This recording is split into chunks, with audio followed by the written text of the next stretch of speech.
The following episode contains adult content and violence. Listener discretion is advised.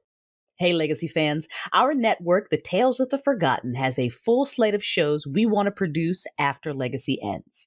Visit our website, talesoftheforgotten.com, or click the link down in the description to learn about our upcoming shows.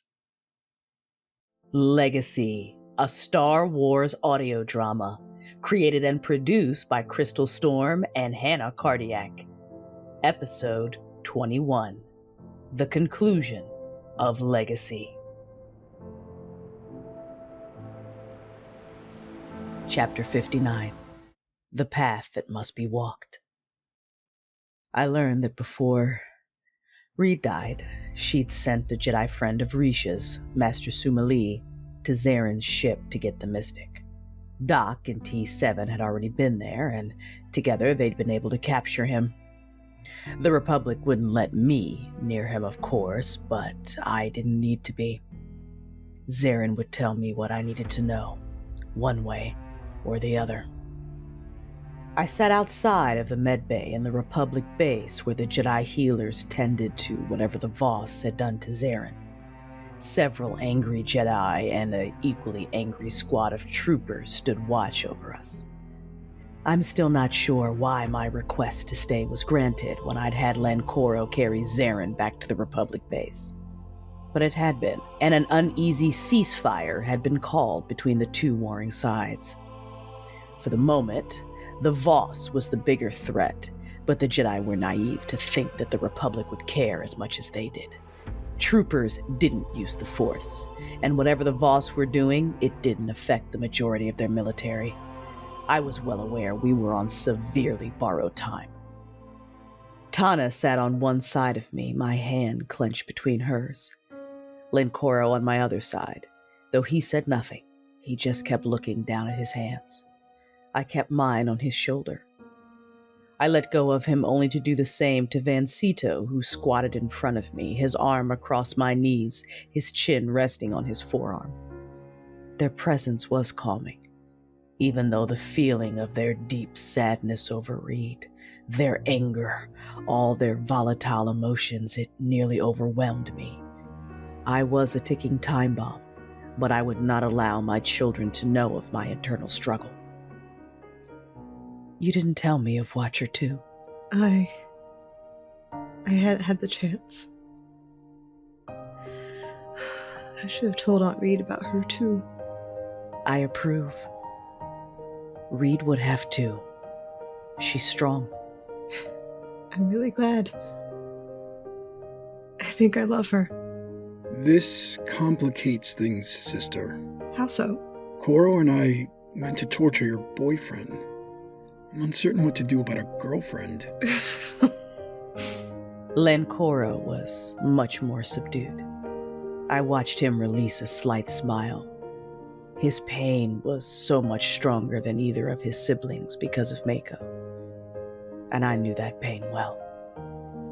My first instinct was to tell him to soothe his anguish in the blissful rage of revenge and vengeance, in bloodshed and conquest. I went to open my mouth, but Elijah's voice rang through my mind. He will need his mother, not the Dark Lord. At the time, I told Elijah I was both. Then it was true. But I was too much of the Dark Lord now. I cleared my throat, tempered back my urges, and I claimed one of Lancoro's big hands. It hurts now. It may always. But you will be stronger for it. I am proof. Lancoro swallowed hard and silently kissed my cheek. I smiled very faintly at him, and I let my head rest briefly against his. I heard the door to Xerrin's room open, and I glanced down the hallway as the Jedi healers began filing out. Master Satil Shan let them walk away and remained standing in the hallway looking at me. I understood the silent message. I looked away from the Jedi Grand Master and back at my children. All of you, hear me well. Now is your time. You must stand in your own strength and with each other. This family's legacy is now told through you. We will go with you, Mother. To avenge Aunt Reed, to stop the Voss. No. That is not your path, it is mine. Do you understand? Yes, Mom. I looked at my daughter, at my other son. I rose to my feet and kissed them in turn. I began walking towards Master Satil. Will you be back, Mother? My steps paused. I turned to look at them. I love you. Lencoro stood up, putting himself between his siblings. He put his arm around Valtana, his other large hand on Vancito's shoulder. Bye, Mom. Love you too. I held their faces a heartbeat longer. I even gave them the honesty of my smile, born out of my love for them. And then I walked away from my children and followed Master Satil into an empty room.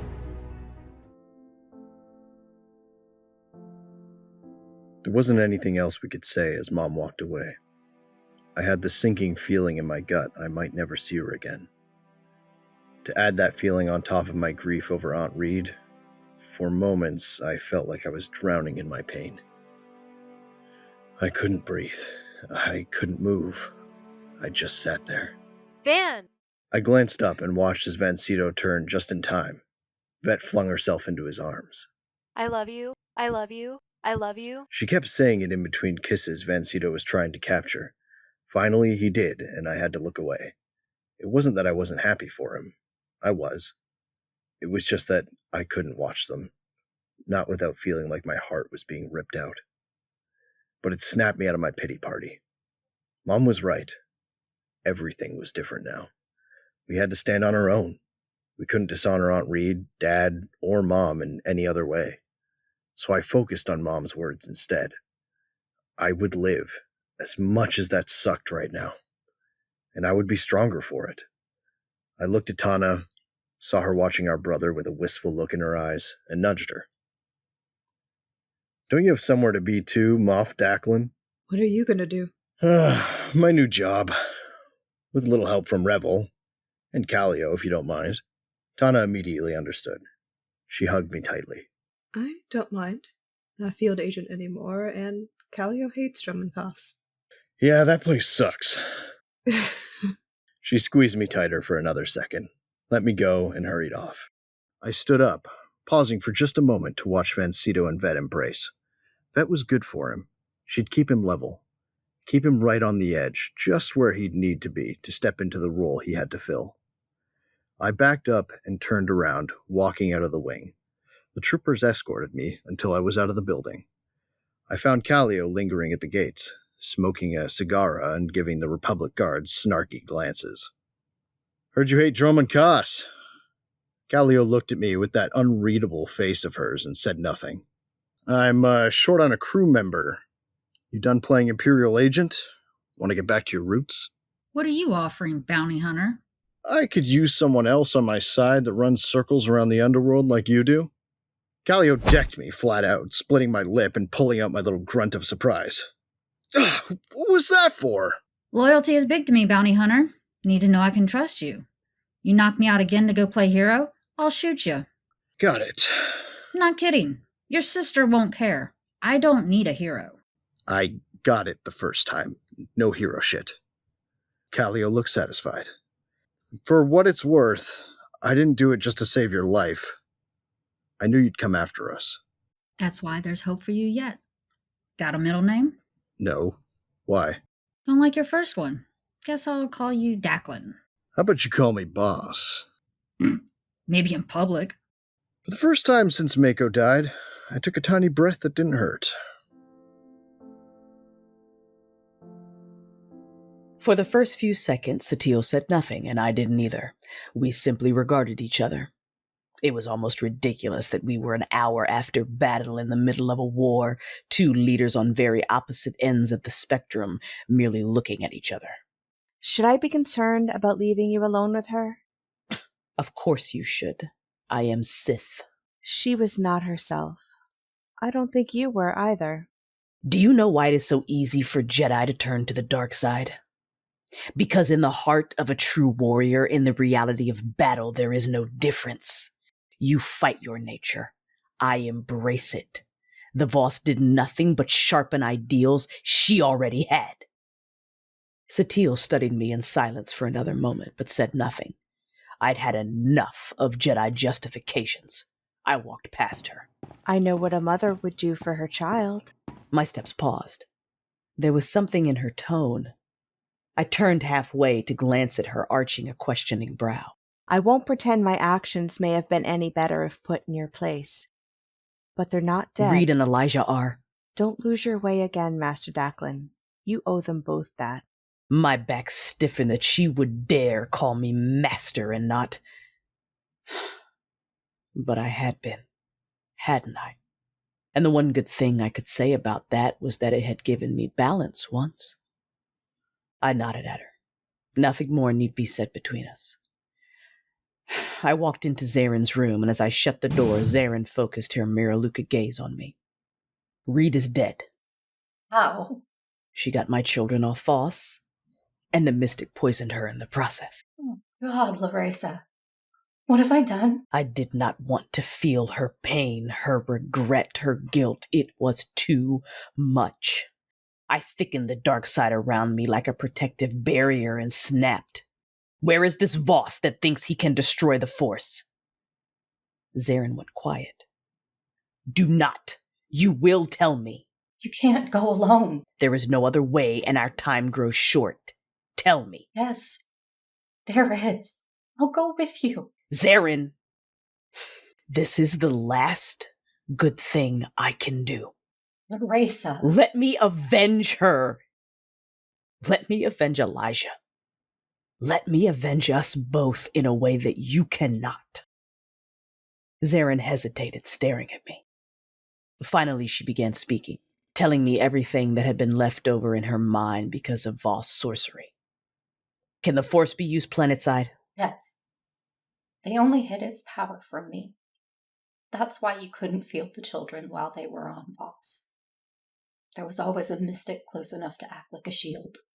But had any of them tried, they would have been able to use their Force ability. And the Voss mind control? It's a process.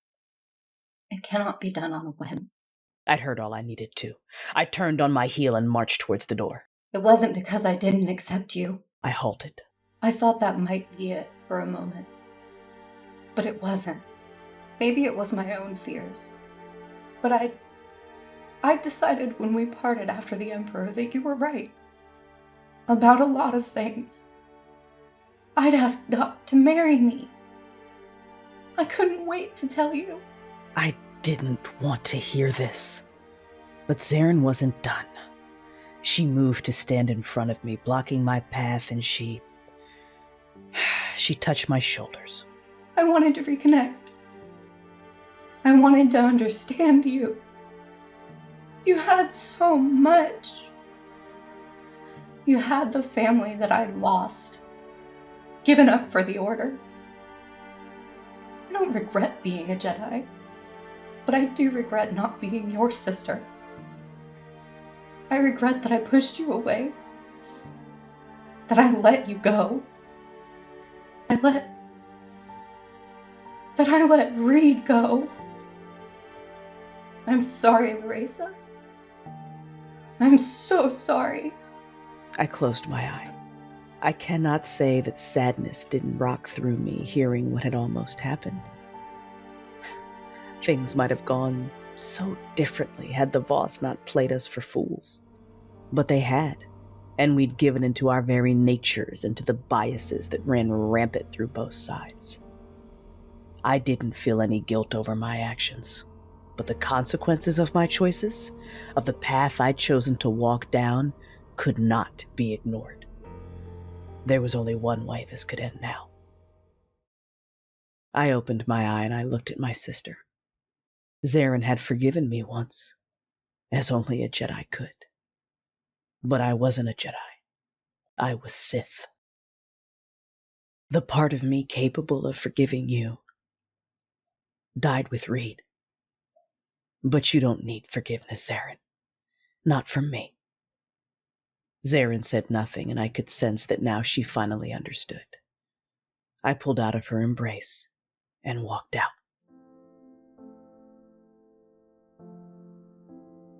I hung my head in my hands. Had I been capable of tears, they would have poured out of me. It would have been a much-needed release. I was wallowing in my sadness when I heard the door to the room open, raised my head and saw Doc standing there. He was holding my Jedi robe and my lightsaber. I'm going with you, and that's the end of it. I rose from the bed, walked over to him, and pressed my mouth against his. It was a hard, passionate, loving kiss that he returned with just as much fervor. After a long moment, we broke it off. I took both items from his hand, sliding on my robe, equipping my lightsaber to my belt. We must hurry.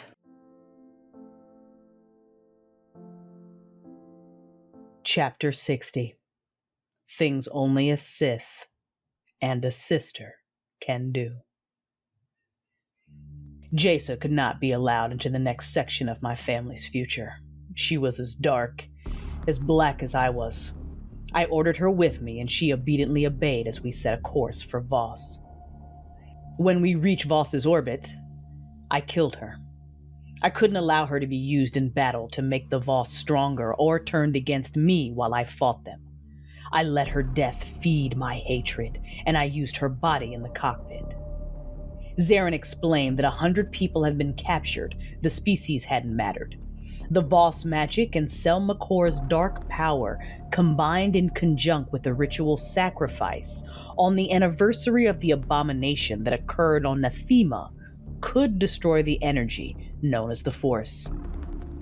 I'd faced Sel Makor when I'd struck down Darth Fulminus. It'd been my mistake to have allowed the Voss I'd worked with to spare him. A mistake I now intended to rectify. I expected that the stealth technology in my ship would hold past the blockade, and it did. When I broke into the Voss's atmosphere, I uncloaked my vessel, set the coordinates, and used the escape shuttle. The ship crashed into the Nightmare Lands, in front of the Dark Heart Temple, and I landed just a few clicks away. I disappeared into the Force, moved undetected past the chaos my distraction caused, and ran inside the temple. I uncloaked once inside, and I killed every commando that stood in my path on my way to the innermost sanctum. The Voss were all well-trained warriors, but without their mystics' constant foresight in any basic battle, they were just another enemy to be killed. I rounded a corner and saw 2 large closed doors. A pair of Voss mystics stood in front of them, standing guard. They immediately saw me and began whispering. I could feel their power, probing at my mind, trying to gain access. I charged at them. Before my lightsaber could cut them down, they disappeared. I could not see them, something other than the Force blocking them from my sight. I went very still, only the sound of my pulsating saber echoing so very quietly around me. I heard the hiss of air as one of them reappeared, and I caught him with the backward thrust of my lightsaber. I pulled my blade out and I whirled, removing his head before he could collapse. The second one peered in front of me just as his comrade hit the ground, this one's knife aimed for my throat. But I was faster. I shot out my hand, driving a blast of lightning into his face. He cried out loudly, dropping the knife and clutching at his charred skin. I sheathed my lightsaber and picked up the fallen dagger. The mystic was crying out in pain as I studied the blade, remembering what happened to Reed. My fury surging, I snapped my gaze up to the Voss, grabbed him by the shoulder, and I shoved the blade into his chest. He cried out again, and I cruelly ripped the dagger out, dropping it to the ground. The mystic clutched at his chest, his agony rising as he died. Stepping over his body, I reached to withdraw one of my lightsabers when I suddenly felt the energy of their deaths seeping out of their useless carcasses and surging into me, merging with the dark side of the Force. A strange and unexpected circumstance, perhaps because of the Voss ritual going on behind those doors. I paused to study its effects. They were not controlling, but they felt strengthening. Good. I reached to push open the door when I felt... I whirled around and saw Xerrin. What are you doing here? Being a big sister for once. Damn it, Xerrin, do you realize what must— You'll do it. I'll ensure no one stops you. I paused for just a moment. She was giving me her stubborn face, and I knew I wouldn't be able to sway her. So I merely nodded, turned back to the door, and kicked it open. The room was wide. Voss commandos stood on the outer edges. In the middle, the 100 captured all kneeled around a large pit, ready to sacrifice themselves because of Voss mind control. I had to relent that the mystic's power was impressive. On a top upper ledge, I saw 3 Voss, the true mystics I assumed, glowing a strong golden color, watching with emotionless expressions on their faces. They didn't even look up as Xerrin and I entered the room. Do not allow them to interrupt the ritual. Kill them! Children of the Darkheart, give yourselves to him! For the greater good of all, Voss, the mystics see! You must act! Now! The commandos started firing at us. The lesser mystics started chanting, and the mind-controlled began jumping into the pit. Try not to kill them. I let Xerrin deal with the commandos as I sheathed my lightsaber and I raced towards the center of the room. I blocked the blaster fire coming my way with the force and the annoyed twist of my palm, sending their bolts spinning back to them. I leaped, landed on the ledge next to all the idiots waiting to kill themselves, held out my arms and channeled the dark side of the force. I called upon a wide circle of lightning that crashed down around them. There was no escaping it. Before they could sacrifice themselves, I killed them, turning the mystics' own magic against them, and I absorbed their very essences into myself instead. No! Kill her and throw her into the pit! I stopped channeling the lightning. Never before had I felt such power or such pain. I couldn't even begin to describe the vortex churning inside of me, but it was addicting. 2 mystics attacked me. I caught them both by the throat, crushing their windpipes without thought. Literally without thought, I just did it, and I tossed their dead bodies to the ground like they were nothing. Above me, Xerrin moved like the warrior she was, and I noticed that Doc was there, covering her.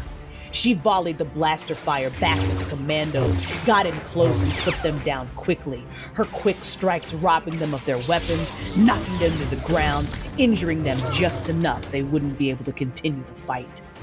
I had no time to be proud of her deadly grace, though. The rest of the mystics came at me with knives in their hands, trying to swarm me like a pack of rabid Christfangs.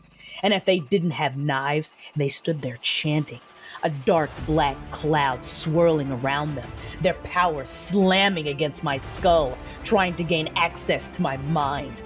I heard myself laugh. The hiss of my lightsabers echoed out. They tried to blink in and out of sight, but this time I could see them, their frames like dark shadows. They were fast, I would give them credit for that. Severing a limb didn't slow their attack either, but I delighted in the challenge, in the carnage of it all. I struck the last of them down and heard a wild cry. A lone Voss, their little ringleader perhaps, charged at me. 2 quick moves and his hand struck my wrists, a jolt of some strange energy erupting from his palms. It shocked my nerves and forced me to drop my lightsabers. He withdrew a knife from his belt in the next motion, his movements as fast as any trained Sith, and I hissed in delight as I was forced to block his attacks with my armored forearms, ducking his swipes, twisting my body around his to dodge the thrust of his knife, and I slammed my elbow into the back of his head in the same motion. He stumbled, disappeared, because he didn't realize I could see through his stupid little trick now. I caught him before he could attack me, dropping to kick his feet out from underneath him. He shouted in surprise as his back hit the ground, and I thrust my hands out, drilling lightning into his body. He screamed in pain, but even I admit I was impressed when he surged upwards, smoke rising from his robes as he pushed through my lightning like it was nothing more than a strong gust of wind. I let him get closer. A little closer, and then I stopped the blast. He surged into me like he'd been pushed and shoved his knife into my stomach.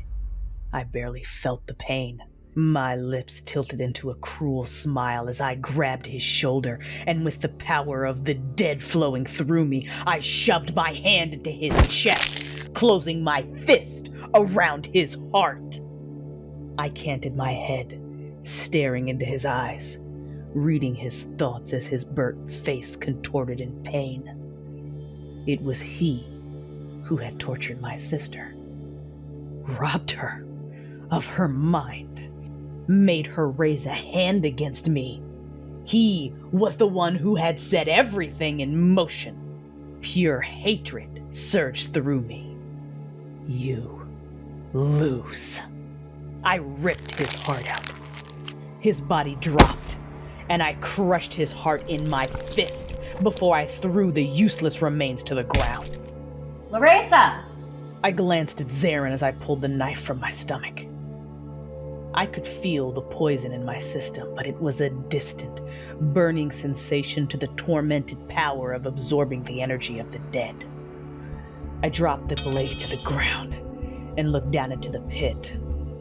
The looming darkness was almost welcoming. Don't you dare. Before she could say another word, I jumped down into the black hole while Selma Core waited. As I fell, I threw my lightsaber up at the sphere floating over the pit, shattering it. The intense wave of its contained force power exploded outwards. I sucked some of it in as I landed at the bottom of the pit.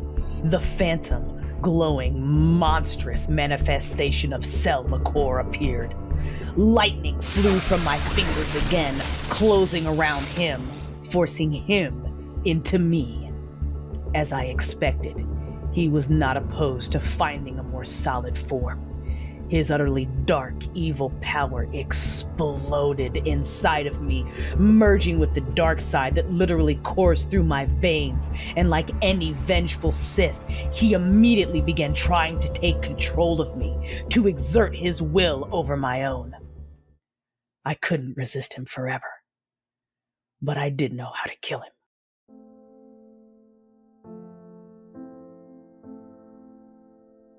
Laresa! I climbed back out of the pit, immediately sinking to my knees. I was trembling. Selma Core's voice was in my head, an endless loop of pain and destruction and death and rage, all the things I'd spent the last week feasting upon to cover up my grief. I stared hard at Xerrin as she slid to her knees next to me. Gritting my teeth, I withdrew one of my lightsabers and shoved it at her, hilt first, meeting her gaze. Do it! Selma Core would not be able to withstand another defeat. If she killed me, he would die too. She stared at the pit, at me. Understanding dawned. Her jaw clenched. I won't. We will find another way. The Jedi can heal you. Stop! Stop! There's no time. You have to. Laresa. I am a Sith. You are a Jedi. Do it! You are my sister! I shot out my hand and gave her a nice hard shock of lightning to provoke her. It took everything inside of me, every small part that was left of me not to kill her. Damn you, do it!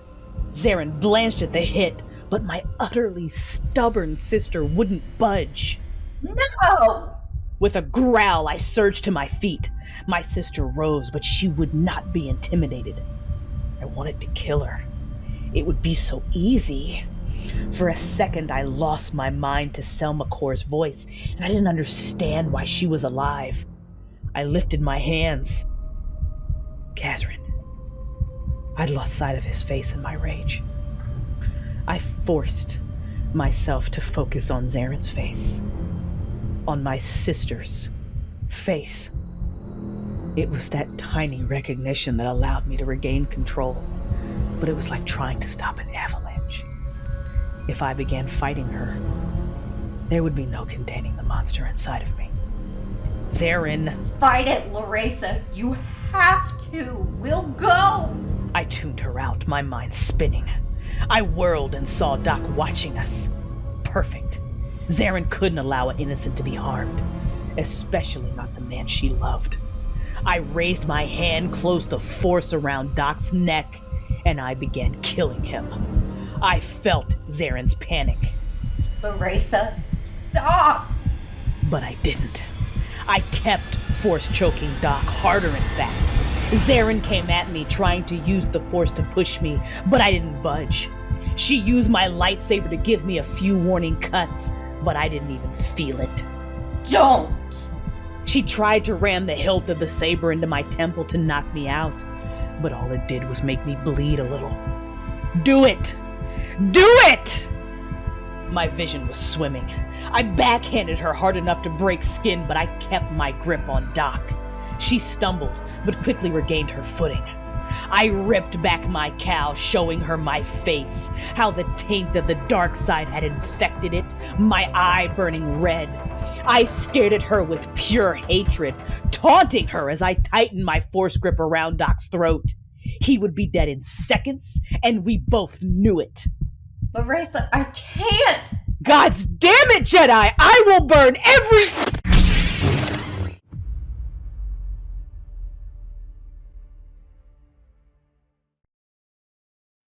The sure strike of her blade, my blade, stabbing into my heart, robbed me of my breath.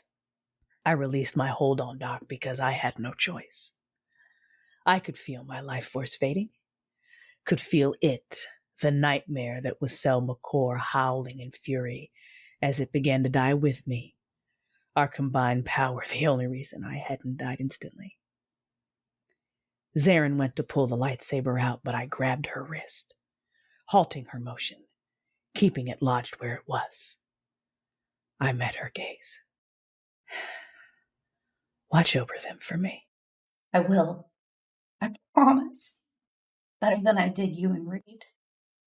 I love you, little sister. I love you too, Xerrin. Maybe we should have. I think we should have said that more. Or maybe you should have just let me fall off that roof. No, I should have been the one to catch you. When I was sure that this power that none should ever possess would die with me, I let the blade go. She pulled it out, and I dropped. Xerrin caught my weight, pulling me close to her. That endless, numbing, insane loop blissfully stopped.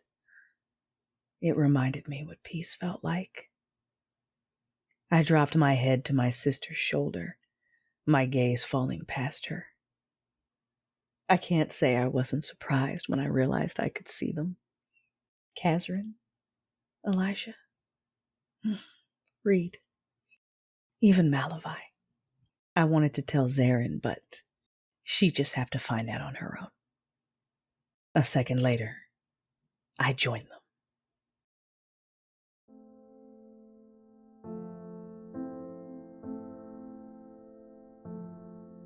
I felt it the moment she left me.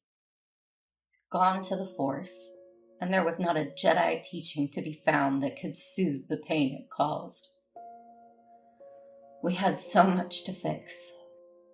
For me to begin my redemption where she was concerned. I pressed my face against hers, clutching her tightly to me as if that might make her stay. I felt Doc's hand on my shoulder, but I didn't let Laresa go. I did raise my gaze, though, as who I supposed were the real lost mystics approached me. It happened as it must. I did not give a damn about their prophecy. The only thing I needed to know was, is it done? It is done. Do not come back here, outsider, and all will stay as it should be. I looked back down at Laresa, touched her face. I swallowed hard and rose carrying her. Doc tried to take her from me, but I wouldn't let him. Let's go. Chapter 61, Legacy. It was quite a mix that gathered around the flames with us. Vet, Pierce, Risha, Andro, Bowder, and Akavi standing solemnly behind what was left of my family. My sister's children stood next to me, closer to each other. Tana stood between her brothers, Lancoro's hand in hers, her head on Van Sito's shoulder.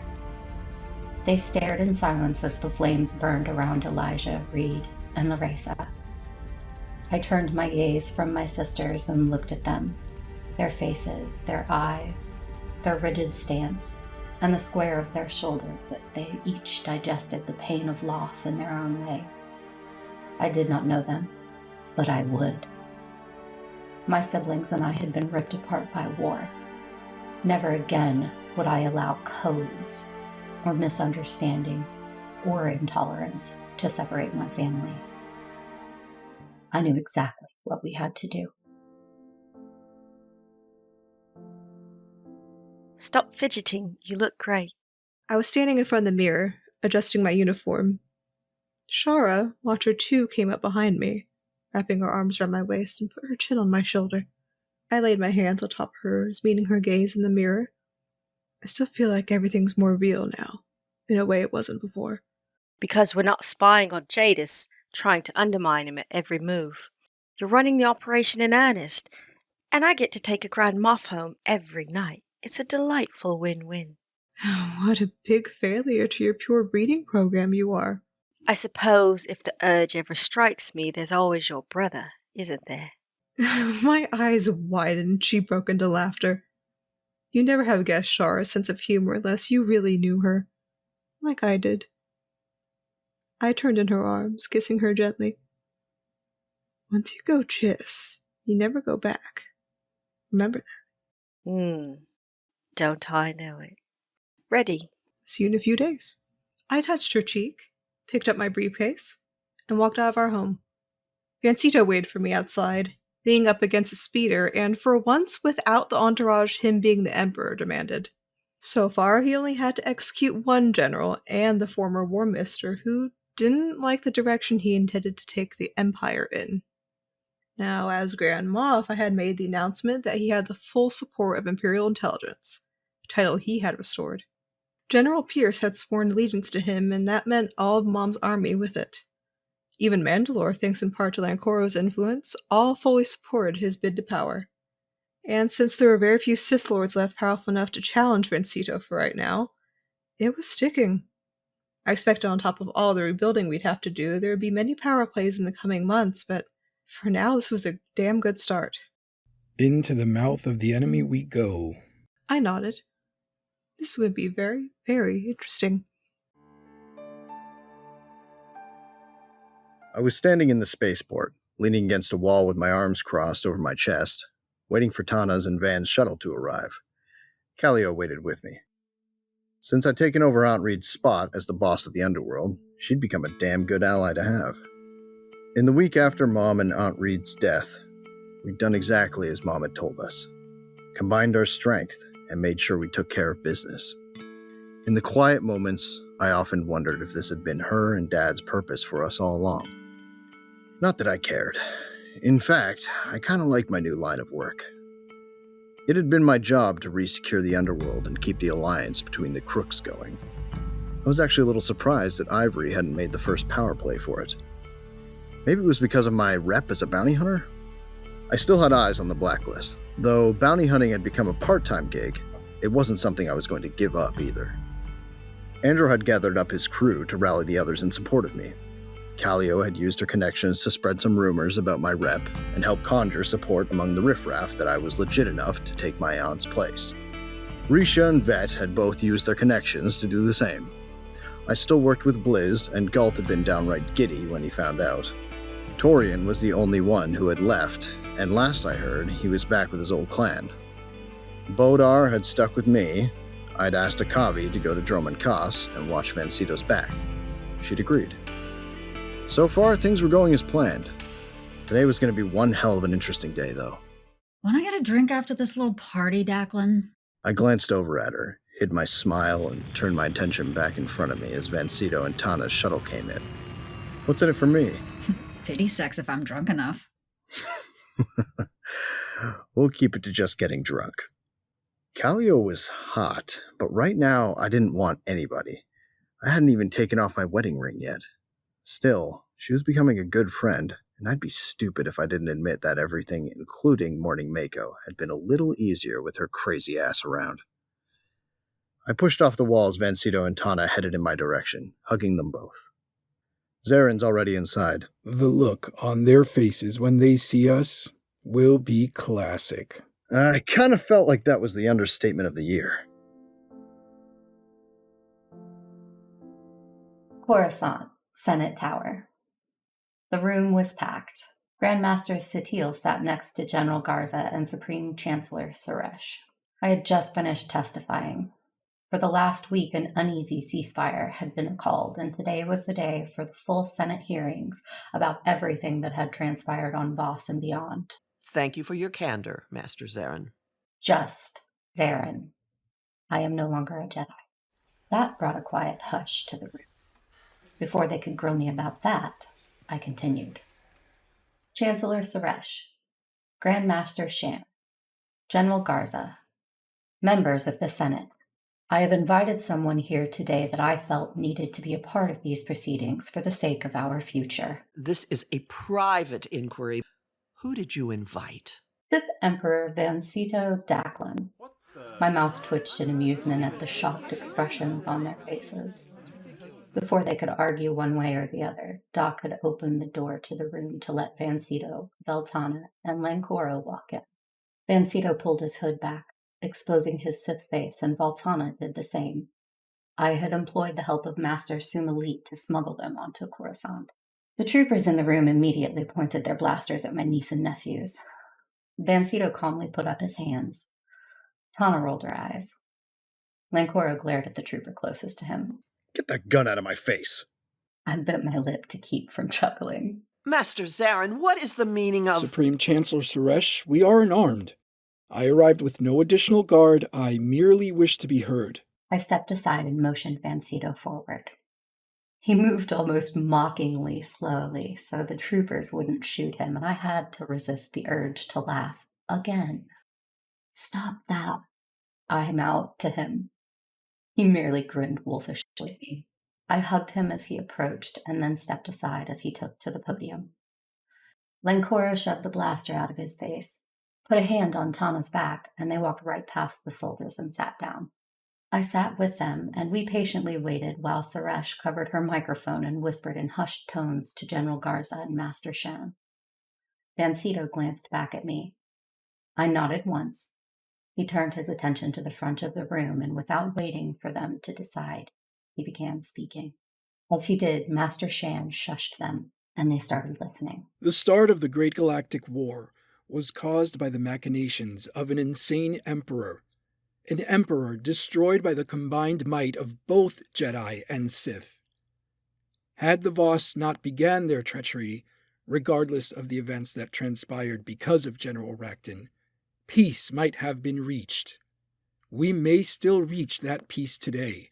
That is why I am here, to offer the Republic a true treaty that would restore the galaxy back to the state it was before the war. There was a murmur around the room before the Chancellor called for silence.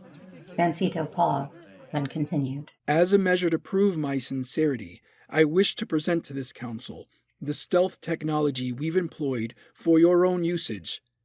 I have given control of the powerful weapon known as the Eradicator to Queen Raisha Drayan of Dubrillion.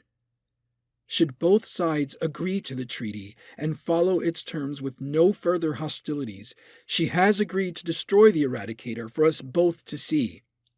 Should we decide to continue the war, she will use it as she sees fit, with sworn prejudice against both our idiot asses. Do you mean to force our hand with the threat? If I meant to coerce your hand, I would have pointed its power at this planet, and I would not be offering to return to you things that were once yours before the Emperor started this insanity. The mere fact that a Sith has relinquished control of its power should be evidence enough of my sincerity. Intolerance has spawned our hatred of each other. We do not approve of all of your ways any more than you approve of ours. That doesn't mean we can't live in peace. There are plenty of common enemies we can fight together if we must, and when the Emperor rears his ugly head again, we will need each other. He paused as the room exploded into more murmurs. Master Shan looked amused. It made me smile. To help relations, may I present the Sith Empire's offered liaison to the Republic, your former Supreme Chancellor and now titled Ambassador Janos. Janice, who was seated in the room next to Risha, stood up, nodding at Van Sydow. His appearance in all this would help matters a great deal. Regardless of the circumstances of his resignation, he was still respected in many circles of the Senate. We have the power today to have peace. Real peace. After all of the lives lost, think of the families that could be restored. Planets given the chance to remake themselves. I implore you all, is there any good reason to continue this war?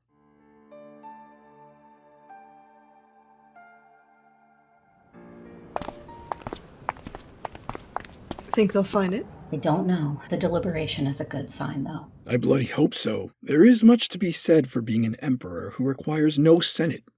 I told the Sith Empire my plan, and it was done. And you thought I was bad when I won the Great Hunt?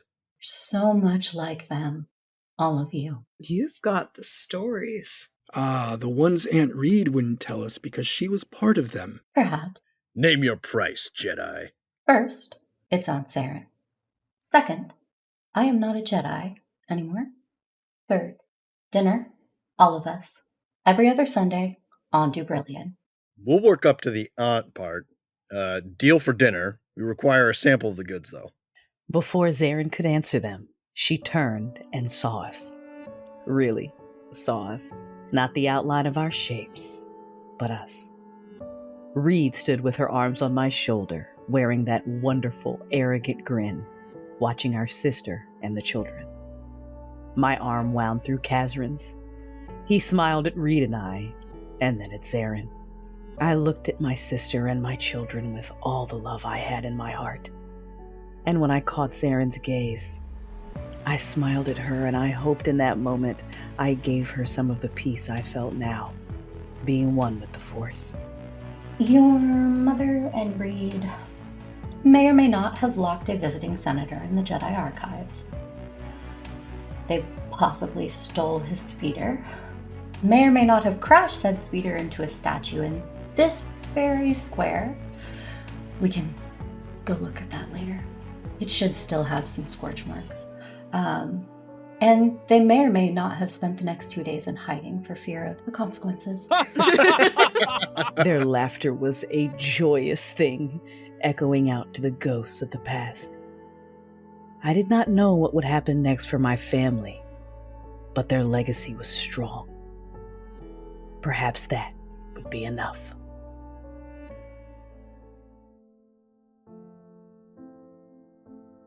Hey everybody, Crystal here. Listen, as it's the very last episode of Legacy, if you are listening to this before 7 Eastern on September 20th, I really hope you'll come join us for the live listen party and after show on my Twitch channel. The link is down in the description. And I want to thank you, yes, you personally, for beginning and ending this journey with us. It has been such a magical time for myself and for the cast. We have loved your support, all of you who have reached out to us. So really, really thank you. I hope you enjoyed the conclusion of this tale, and I hope you'll be on the lookout for our new shows dropping mid-October. Oh, and there's end credits. Good hunting, everyone. I hope you've enjoyed listening to Legacy. Please remember to subscribe, drop us a review, and share this story with your friends. I also encourage you to come hang out with us. We've got a Discord server, and soon we'll have a Facebook group. To join the Discord, click the link down in the description or go to dsc.gg/Crystal's Imagination. You can also join us Tuesday evening, 7 Eastern, 6 Central for the Legacy After Show, where I talk with the cast about the episodes and related topics. We do those on Twitch, twitch.tv/Crystal's Imagination, or just click the link down in the description.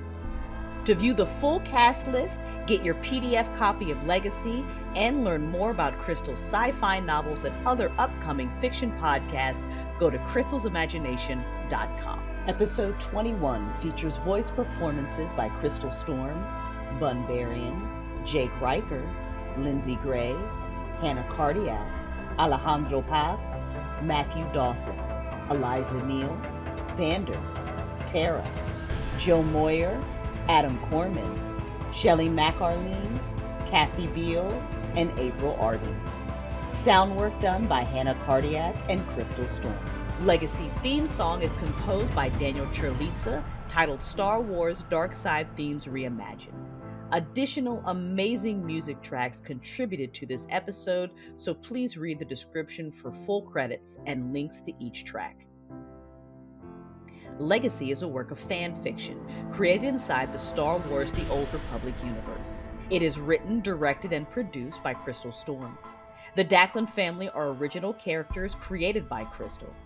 A big thank you to BioWare, LucasArts, and Disney for providing such a rich world to create it. I can't believe she told them that story. I can't believe you crashed the speeder. I wasn't driving. Yes, you were. You know what? And you know what? Listen, I am the reason we escaped. You should have gotten an implant sooner because you couldn't see very well back then with one eye. Oh, for real. Miss, I'm a walk off a roof because I am one with the Force. The Force is one with me. Sisters. I think you both learned a very valuable lesson that day. Don't walk off roofs. Yeah. That our big brother Kazrin taught us how to tie an excellent knot. Excuse me? That senator was so mad. Oh God, he was so mad. Kazrin, did you ever tell Xerrin that you were the one who locked the door? I'm sure I don't know what you're talking about. Wow. Always enabling them. Kazrin, the Jedi lying like a Sith. You know, that might be where you got it from. I have been trying to read the same paragraph for 5 minutes. You miss us, don't you? Every single day.